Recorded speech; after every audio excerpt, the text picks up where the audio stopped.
আসসালামু আলাইকুম প্রিয় শিক্ষার্থী বন্ধুরা, তোমাদের ষান্মাসিক সামষ্টিক মূল্যায়নের একটি আপডেট নিউজ নিয়ে তোমাদের সামনে হাজির হলাম। নিউজটি গতকাল 31শে জুলাই 2024 রাত 9টা 7 মিনিটে দ্য ডেইলি ক্যাম্পাস পত্রিকায় প্রকাশিত হয়।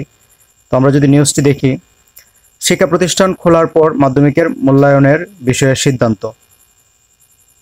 সরকারি চাকরিতে কোটা নিয়ে আন্দোলনের মধ্যে সংঘর্ষে প্রাণহানি ও সহিংসতার ঘটনায় স্কুল কলেজ শিক্ষা প্রতিষ্ঠান বন্ধ রয়েছে।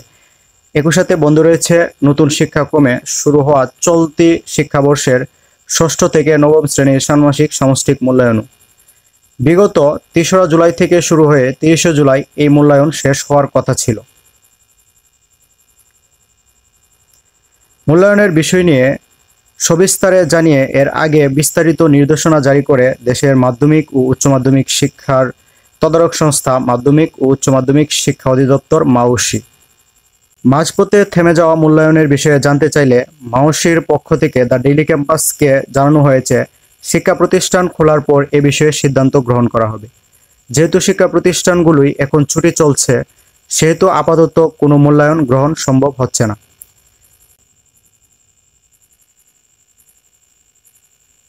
বিষয়টি নিয়ে মাধ্যমিক ও উচ্চ শিক্ষা অধিদপ্তরের মাধ্যমিক শাখার পরিচালক সৈয়দ জাফর আলী দ্য ডেইলি ক্যাম্পাসকে জানান, আপাতত শিক্ষা প্রতিষ্ঠানগুলো বন্ধ থাকায় আমরা মূল্যায়ন পরীক্ষাগুলো গ্রহণ করতে পারছি না। বিদ্যালয়গুলো খোলার পর এ বিষয়ে সিদ্ধান্ত গ্রহণ করা হবে। অন্যদিকে কোটা সংস্কার আন্দোলনকে ঘিরে সহিংসতার কারণে বন্ধ থাকা দেশের শিক্ষা প্রতিষ্ঠানগুলো ধাপে ধাপে খুলতে চান বলে জানিয়েছেন শিক্ষামন্ত্রী মহিবুল হাসান চৌধুরী। মঙ্গলবার স্বরাষ্ট্র মন্ত্রণালয়ের সভাকক্ষে 7 মন্ত্রী, 4 সচিব ও আইন শৃঙ্খলা রক্ষা বাহিনীর শীর্ষ কর্মকর্তাদের সাথে বৈঠক শেষে সাংবাদিকদের এসব কথা বলেন তিনি। এর আগে দেশে চলমান কোটা সংস্কার আন্দোলনের কারণে গত 16 জুলাই শিক্ষা মন্ত্রণালয়ের আওতাধীন মাধ্যমিক ও উচ্চ মাধ্যমিক পর্যায়ের সব শিক্ষা প্রতিষ্ঠান এবং পলিটেকনিক ইনস্টিটিউটগুলোর শ্রেণী কার্যক্রম পরবর্তী নির্দেশ না দেওয়া পর্যন্ত বন্ধের ঘোষণা দেন মন্ত্রণালয়। এরপর একে একে বন্ধের ঘোষণা আসে দেশের সবগুলো উচ্চ শিক্ষা প্রতিষ্ঠান থেকেও।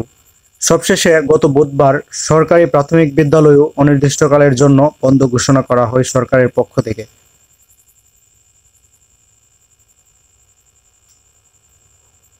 অর্থাৎ প্রিয় শিক্ষার্থীরা, এই নিউজ থেকে আমরা এতটুকু বলতে পারি যে শিক্ষা প্রতিষ্ঠান খোলার পরই তোমাদের মূল্যায়নের বিষয়ে সিদ্ধান্ত নেওয়া হবে। তো আজকের নিউজটা এই পর্যন্ত। পরবর্তী যে কোনো দিক নির্দেশনামূলক নিউজ পেতে আমাদের চ্যানেলটিকে সাবস্ক্রাইব করে রাখুন। ধন্যবাদ সকলকে।